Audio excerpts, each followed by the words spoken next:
Avez-vous déjà imaginé être complètement encerclé, sans issue, avec tout le monde vous disant que vous êtes fini? Cette sensation que peu importe ce que vous faites, les chiffres sont contre vous et la défaite est inévitable. La plupart des gens abandonnent à ce moment-là. Mais si je vous disais qu'il existe un moyen de renverser la situation même quand tout semble perdu? Dans cette vidéo, vous allez découvrir comment un homme a transformé le plus grand piège de sa vie en la victoire la plus impossible de l'histoire. Et le plus incroyable, les principes qu'il a utilisés peuvent changer la façon dont vous affrontez vos propres défis. Préparez-vous, car cette histoire va vous montrer qu'impossible n'est qu'une opinion. Le 10 janvier 1475, dans les forêts gelées de Moldavie, 40 000 chrétiens désespérés faisaient face à 120 000 des plus grands guerriers de l'islam, dans ce qui aurait dû être le massacre le plus unilatéral de l'histoire médiévale. La brume matinale s'accrochait aux chênes centenaires tandis que les bannières ottomanes noircissaient l'horizon comme une plaie de sauterelles. Les mathématiques de l'anéantissement étaient simples. 3 soldats musulmans pour chaque défenseur chrétien. Pourtant, au coucher du soleil, la plus grande armée ottomane jamais assemblée pour la conquête gisait brisée dans la neige, et le destin de l'Europe pendait au génie tactique d'un seul homme qu'on appelait le prince loup. Imaginez la scène. Vous êtes debout dans le conseil de guerre au château de Suceava alors que les rapports de renseignement arrivent avec une régularité terrifiante. Soliman Pacha, Beylerbey de Roumélie, a traversé le Danube avec une force qui défie la compréhension. 120 000 guerriers montés, incluant 30 000 janissaires, les soldats esclaves d'élite qui n'avaient jamais connu la défaite. Leur train de ravitaillement seul s'étend sur 24 kilomètres, preuve de la confiance ottomane en une conquête totale. Derrière eux marche la richesse accumulée de l'Empire, 200 canons qui avaient battu les murs de Constantinople elle-même. Face à cette vision apocalyptique se tient Étienne III de Moldavie, un homme que l'histoire se souviendrait comme Étienne le Grand. À 42 ans, il avait combattu plus de 30 batailles sans une seule défaite. Mais rien dans son expérience ne se comparait à ceci. Toute sa principauté pouvait rassembler peut-être 40 000 hommes, incluant 16 000 soldats professionnels, et 24 000 levées paysannes, avec plus de courage que d'entraînement. La disparité n'était pas seulement numérique, elle était civilisationnelle. L'Empire ottoman commandait des ressources qui éclipsaient l'Europe chrétienne. L'armée de Soliman rassemblait des guerriers de 3 continents. La cavalerie anatolienne qui avait écrasé la résistance byzantine. L'infanterie balkanique endurcie par des guerres constantes. Les ingénieurs arabes qui comprenaient l'art du siège comme une science mortelle. Leur victoire récente se lisait comme un catalogue de catastrophes chrétiennes. La Bosnie tomba en 1463, sa noblesse dispersée aux 4 vents. La résistance héroïque de l'Albanie s'était effondrée l'année précédente. Les forteresses frontalières de la Hongrie se vidaient à l'annonce de l'approche ottomane. Si vous aimez cette histoire impossible, laissez votre like pour soutenir la chaîne et aider plus de gens à découvrir ces leçons de courage. Mais voici ce que les chroniques ne vous disent pas sur la position impossible d'Étienne. La Moldavie était seule. La Pologne, supposément alliée chrétienne, avait négocié des traités secrets avec les Ottomans. Mathias Corvin de Hongrie, malgré sa réputation de roi croisé, n'offrait rien que des promesses vides. L'empereur du Saint-Empire romain était distrait par les guerres italiennes. Même les appels du pape à la croisade étaient tombés dans l'oreille d'une sourde à travers une Europe épuisée par des décennies d'avancées turques.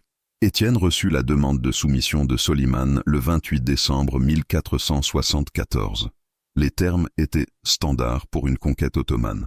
Se convertir à l'islam, accepter le statut de vassal, fournir un tribut annuel de 40 000 ducats d'or et 2 000 garçons pour l'entraînement des janissaires. L'alternative était la guerre totale contre un empire qui contrôlait un territoire des portes de Vienne à l'océan Indien. L'hiver lui-même semblait allié avec les envahisseurs. Les températures plongeaient à moins 20 degrés Celsius, transformant les rivières en autoroutes pour l'avancée ottomane. Le sol gelé qui aurait dû ralentir les armées massives fournissait plutôt des conditions parfaites pour un mouvement rapide. Les éclaireurs moldaves rapportaient la vue impossible de 120 000 hommes se déplaçant vers le nord comme une avalanche d'acier. Leur souffle créait des nuages de brume qui s'élevaient comme des signaux de fumée du destin approchant. Alors que décembre se transformait en janvier, Étienne faisait face à la décision qui définirait l'histoire européenne. Fuir en Pologne et préserver son armée, ou tenir contre des probabilités qui violaient chaque principe de logique militaire. L'argent intelligent disait la fuite. Le choix courageux était l'anéantissement. Pourtant, d'une manière ou d'une autre, impossiblement, le prince loup choisit une troisième option qui briserait la confiance d'un empire et sauverait l'Europe chrétienne de la conquête islamique. Étienne le Grand se tenait dans sa chambre de guerre au château de Suceava, étudiant des cartes à la lueur des bougies, alors que les rapports arrivaient chaque heure avec une horreur croissante. Chaque messager apportait des nouvelles qui rendèrent la victoire plus impossible. L'avance de Soliman Pacha s'était transformée de campagne militaire en dévastation systématique. L'avant-garde ottomane, 15 000 cavaliers sipahis, avait traversé la rivière Prut le 2 janvier, brûlant tout dans un rayon de 50 km de leur avance. Derrière eux, la force principale se déplaçait comme une peste à travers le paysage gelé, consommant des ressources que les paysans moldaves avaient mis des années à accumuler. Attendez un instant. Avant de continuer, je dois vous poser une question. Vous êtes-vous déjà senti exactement comme ça? Encerclé de tous côtés, sans personne pour vous aider, avec tout le monde attendant que vous échouiez?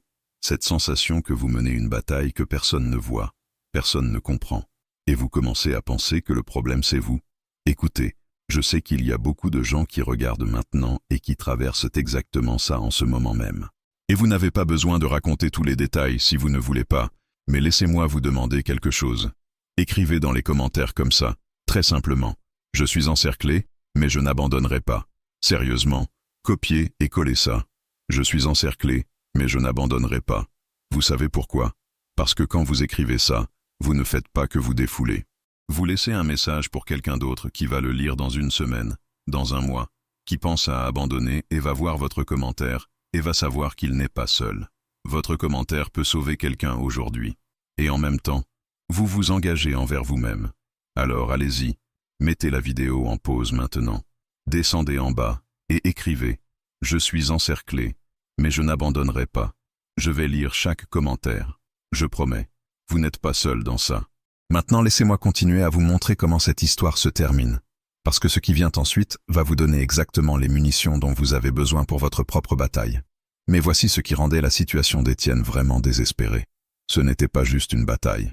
À 42 ans, le prince Lou avait passé 18 ans à transformer la Moldavie d'un État tampon faible en la machine militaire la plus efficace d'Europe de l'Est.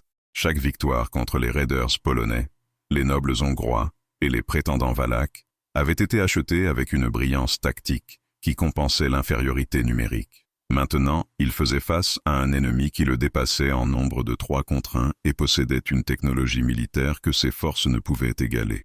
Les mathématiques de la logistique seules auraient dû condamner toute résistance. Nourrir 120 000 hommes nécessitait 2400 tonnes de grains quotidiennement. Pourtant, le système d'approvisionnement de Soliman fonctionnait avec une efficacité terrifiante. Les quartiers-maîtres ottomans avaient perfectionné la conquête par l'administration. Leur train de bagages incluait des forges portables, des hôpitaux de campagne et de l'équipement d'ingénierie qui pouvaient construire des travaux de siège dans un sol gelé. Puis tout changea quand Étienne reçut des renseignements qui révélaient la véritable portée de l'ambition ottomane. Ce n'était pas un raid punitif conçu pour extraire un tribut.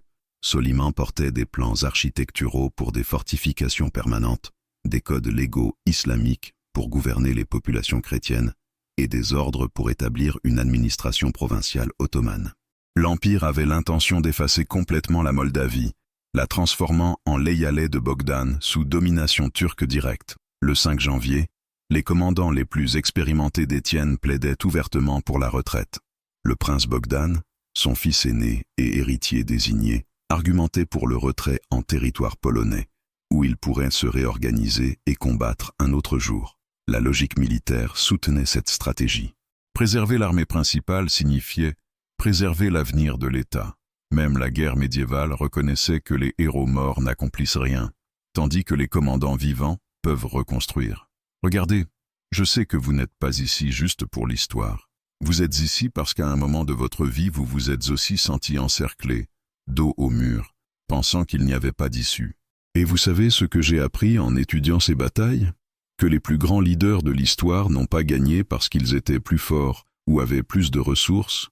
Ils ont gagné parce qu'ils ont trouvé un moyen quand tout le monde disait qu'il n'y avait pas de moyen. Si vous voulez continuer à recevoir ces histoires qui vous montrent que renverser la situation est possible, qui vous inspirent à trouver votre propre stratégie quand tout semble perdu, abonnez-vous à la chaîne. Chaque semaine, j'apporte des histoires réelles de personnes qui ont transformé une défaite certaine en victoire impossible.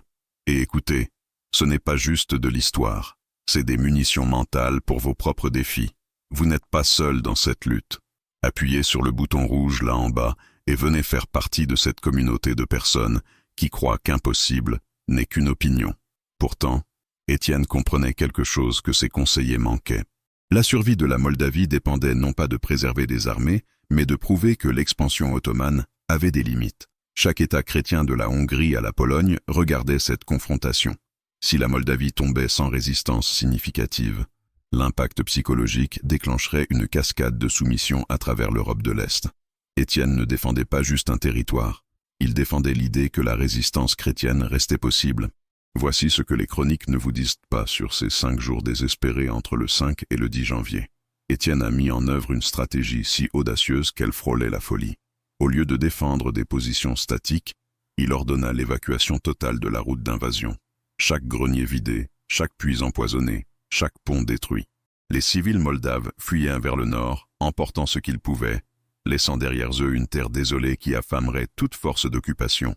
La campagne de terre brûlée transformait la géographie en armes. Les éclaireurs ottomans rapportaient une avance à travers une terre de fantômes où les villages prospères se tenaient vides et le bétail avait disparu.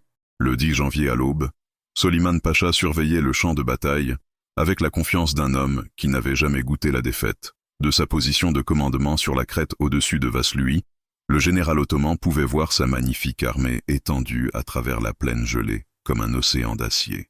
120 000 guerriers en formation parfaite, leurs armes brillant dans la pâle lumière du soleil d'hiver. Le corps des janissaires, 30 000 forts, formait le centre avec leurs bonnets de feutre blanc et leur discipline mortelle. À leur gauche et droite, les unités de cavalerie sipahi s'étendaient à l'horizon. 40 000 archers montés dont les arcs composites avaient brisé chaque armée chrétienne qu'ils avaient affrontée. Mais voici où la légende rencontre la réalité. Étienne le Grand avait passé ses heures critiques d'avant l'aube à positionner ses forces avec une précision chirurgicale à travers un terrain qui semblait ouvert, mais cachait des avantages mortels. Le prince moldave comprenait quelque chose que les cartographes de Soliman avaient manqué. Ces forêts d'apparence innocente, flanquant le champ de bataille, n'étaient pas un désert décoratif. C'étaient des pièges à mort tactiques, assez denses pour briser les charges de cavalerie et assez labyrinthiques pour confondre l'infanterie en retraite. Le premier engagement de la matinée commença à 7 heures quand les éclaireurs ottomans sondèrent les positions moldaves. Ce qu'ils découvrirent aurait dû terrifier tout commandant compétent. Les 16 000 soldats professionnels d'Étienne avaient disparu dans le paysage lui-même. Les arbalétriers moldaves s'accroupissaient derrière des terrassements qui semblaient se matérialiser du sol gelé. Les compagnies d'infanterie se cachaient dans des corridors forestiers qui permettaient un mouvement rapide tout en restant invisibles aux observateurs ottomans. Ce n'était pas une armée traditionnelle attendant la bataille. C'était un prédateur préparant une embuscade. La réaction de Soliman révéla le défaut fatal dans la pensée tactique ottomane. Habitués à submerger les ennemis par des nombres supérieurs et une puissance de feu, les généraux de l'Empire n'avaient jamais appris à combattre des adversaires qui refusèrent la bataille conventionnelle. Quand les forces moldaves fondirent devant les janissaires qui avançaient, les commandants ottomans interprétèrent la retraite comme une faiblesse plutôt qu'une stratégie. À 9 heures, l'infanterie turque confiante avait pénétré 500 mètres dans ce qui semblait être des positions défensives abandonnées. Puis tout changea. À précisément 10 heures, alors que l'assaut ottoman principal atteignait son extension maximale, Étienne déclencha la première phase de son plan maître. Les forces moldaves qui semblaient avoir fui émergèrent soudainement de positions cachées, coupant les routes de retraite ottomanes. Les janissaires d'élite de l'Empire se retrouvèrent à avancer dans un entonnoir, où leur supériorité numérique devenait irrelevante. Les chemins forestiers, qui pouvaient accommoder 3 hommes de front, transformèrent 30 000 fantassins disciplinés en groupes confus luttant à travers un terrain inconnu. Voici ce qui rend ce moment vraiment extraordinaire. Étienne n'utilisait pas seulement le terrain comme une arme, il exploitait un aveuglement culturel. La doctrine militaire ottomane, perfectionnée à travers des champs de bataille ouverts de l'Anatolie à l'Égypte, supposait que des nombres supérieurs pouvaient submerger n'importe quelle position défensive. Les commandants turcs n'avaient jamais rencontré un ennemi qui traitait les forêts comme des alliés tactiques plutôt que des obstacles. À précisément midi le 10 janvier 1475, Étienne le Grand leva sa corne de bataille et déchaîna la charge de cavalerie la plus dévastatrice de l'histoire médiévale européenne. De 3 positions forestières séparées, 8000 cavaliers moldaves éclatèrent simultanément, leurs cris de guerre résonnant à travers le champ de bataille, gelé comme le tonnerre de l'enfer lui-même. Le son était indescriptible. Des milliers de sabots martelant la terre gelée, l'acier s'entrechoquant contre l'acier, des voix hurlant des prières en 3 langues, alors que la fureur chrétienne rencontrait la confiance islamique dans une collision qui secoua le sol sur des kilomètres. Le centre ottoman, déjà confus par les combats forestiers, n'eut pas le temps de se reformer. Soliman Pacha regarda avec horreur alors que ses lignes de bataille parfaitement ordonnées se désintégraient sous l'assaut coordonné de direction que ses éclaireurs avaient juré être impossible.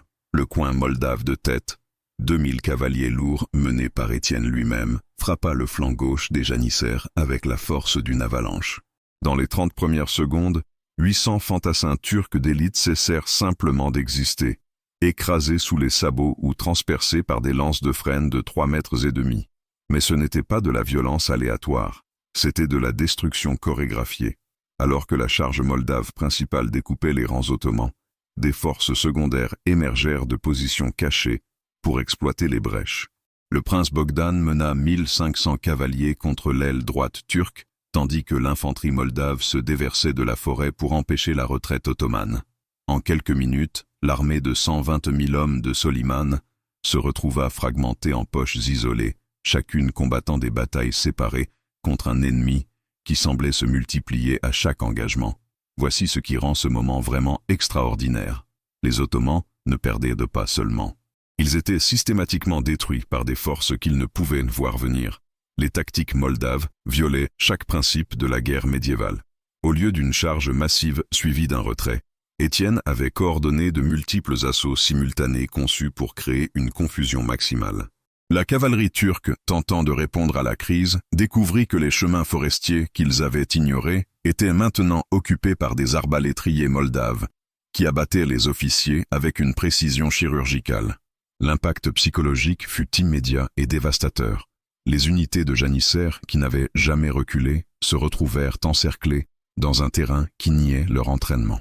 La cavalerie ottomane, la force de frappe principale de l'Empire, ne pouvait manœuvrer efficacement dans des corridors forestiers conçus pour le combat d'infanterie. À 12h30, les rapports atteignant Soliman décrivaient non pas des revers tactiques, mais une annihilation complète d'unités. La 7e Horta de janissaires, 500 hommes qui avaient combattu au siège de Constantinople, fut anéantie en 15 minutes de combat forestier, puis tout s'effondra en même temps. À 13h, alors que les commandants ottomans tentaient désespérément d'organiser des formations défensives, Étienne déclencha la phase finale de son assaut. Les réserves cachées, 6000 fantassins frais qui étaient restés dissimulés tout au long des combats du matin, émergèrent de positions que les éclaireurs ottomans n'avaient jamais détectées. La vue de bannières moldaves apparaissant d'un sol apparemment vide brisa le dernier moral turc. La cavalerie sipahi d'élite, voyant leur soutien d'infanterie s'effondrer, commença à reculer malgré les ordres frénétiques de leurs officiers. La déroute commença avec des mathématiques qui défiaient la logique militaire. Des 30 000 janissaires qui avaient avancé ce matin, moins de 8 000 restaient efficaces au combat à 14 heures. Les pertes ottomanes n'étaient pas seulement lourdes, elles étaient catastrophiques. Les corps tapissaient le sol forestier en couches, les morts créant des obstacles pour les vivants. Les armes abandonnées jonchèrent le sol comme des graines de fer, preuve de guerriers qui avaient tout jeté pour courir plus vite. Soliman Pacha, regardant son armée invincible se désintégrer, prit une décision qui le hanterait pour toujours. À 14h15, alors que la cavalerie moldave se refermait sur sa position de commandement, le Beylerbey de Roumélie abandonna son étendard d'or et s'enfuit à cheval vers le Danube. La vue de leur commandant suprême en retraite brisa la dernière résistance ottomane. À 15h, la poursuite était devenue anéantissement. Les forces d'Étienne, le sang monté, chassaient les Ottomans en fuite à travers les mêmes forêts qui avaient protégé les préparations moldaves. Le massacre était méthodique, efficace, terrible. En 6 heures de combat, la plus grande armée ottomane jamais assemblée pour la conquête européenne avait été réduite à des réfugiés éparpillés, trébuchant à travers le désert gelé, laissant derrière eux 45 000 morts et la confiance brisée d'un empire qui se considérait invincible. Alors que le soleil d'hiver se couchait le 10 janvier 1475, le champ de bataille gelé près de Vaslui révélait des scènes qui hanteraient les chroniqueurs pendant des siècles. Laissez dans les commentaires quel a été le moment de cette bataille qui vous a le plus marqué et comment vous allez appliquer cela dans votre propre défi. Construisons ensemble cette communauté de guerriers, où l'armée magnifique de Soliman Pacha s'était tenue ce matin. Seuls des cadavres restaient éparpillés sur près de 5 kilomètres de neige imbibée de sang. Les chiffres défièrent la compréhension. 45 000 morts ottomans tapissaient le sol forestier, leurs corps créant des ponts grotesques à travers des ruisseaux qui avaient un gelé rouge de sang versé. 35 000 autres gisaient blessés ou capturés, beaucoup d'entre eux des janissaires d'élite qui ne terroriseraient plus jamais l'Europe chrétienne avec leur discipline légendaire. Étienne le Grand, son armure cabossée et la lame de son épée ébréchée par 6 heures de combat personnel, contempla le carnage avec des émotions qui mélangeaient triomphe et épuisement. Le prince Loup avait accompli quelque chose que les historiens militaires luttent encore à expliquer. Ces 40 000 défenseurs avaient détruit la plus grande force d'invasion de l'histoire ottomane tout en subissant moins de 3 000 pertes. Les mathématiques étaient impossibles. Pourtant la preuve gisait gelée dans le crépuscule de janvier. 3 soldats musulmans morts pour chaque égratignure chrétienne. Mais voici ce qui rendait la victoire vraiment stupéfiante. Ce n'était pas juste un succès sur le champ de bataille. C'était une catastrophe économique et militaire pour l'Empire ottoman. L'armée de Soliman avait porté une richesse suffisante pour financer la conquête pendant 2 ans. L'or destiné à payer 120 000 soldats, les armes fabriquées dans les meilleures armureries de Constantinople, les chevaux élevés dans les meilleures écuries d'Anatolie, tout cela appartenait maintenant à la Moldavie. Les gains matériels immédiats incluaient 200 canons, assez d'artillerie pour fortifier chaque forteresse chrétienne de la Baltique à la mer Noire. L'impact psychologique frappa encore plus profondément que les pertes matérielles. La doctrine militaire ottomane, raffinée à travers des décennies de victoires des portes de Vienne à l'océan Indien, s'était révélée inutile contre un ennemi qui comprenait le terrain mieux que les tactiques. La guerre forestière moldave avait exposé des faiblesses fondamentales dans la stratégie turque. Les janissaires d'élite entraînés depuis l'enfance à combattre en formations ouvertes devenaient impuissants quand séparés de leurs unités de soutien. La cavalerie Sipahi, la force de frappe principale de l'Empire, découvrit que les arcs composites ne signifiaient rien quand les cibles restaient invisibles derrière des chaînes centenaires. Les nouvelles de la bataille de Vaslui atteignirent Constantinople le 18 janvier, 8 jours après que les restes brisés de Soliman Pacha traversèrent le Danube avec des récits qui sonnaient comme des rêves fiévreux. Le sultan Mehmed II, conquérant de Constantinople et terreur de l'Europe chrétienne, reçut les rapports avec une incrédulité qui se transforma lentement en rage.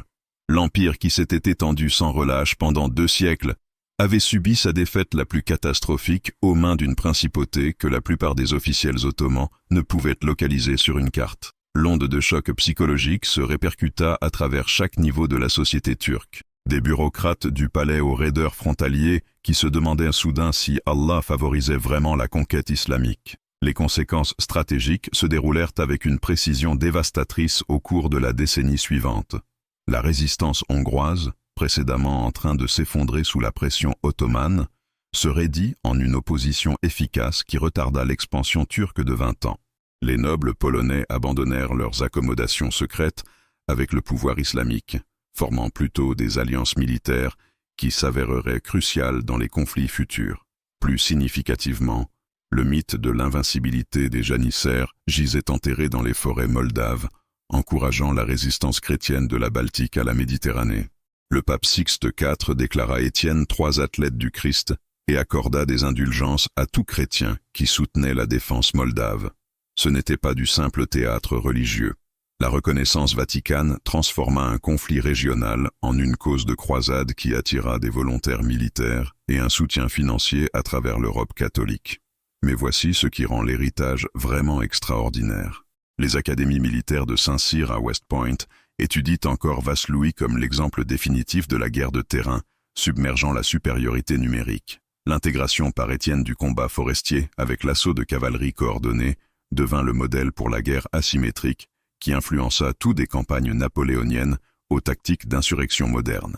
Le prince Loup avait prouvé que des nombres supérieurs ne signifient rien face à des ennemis qui comprennent leur environnement mieux que leurs adversaires ne comprennent la guerre elle-même.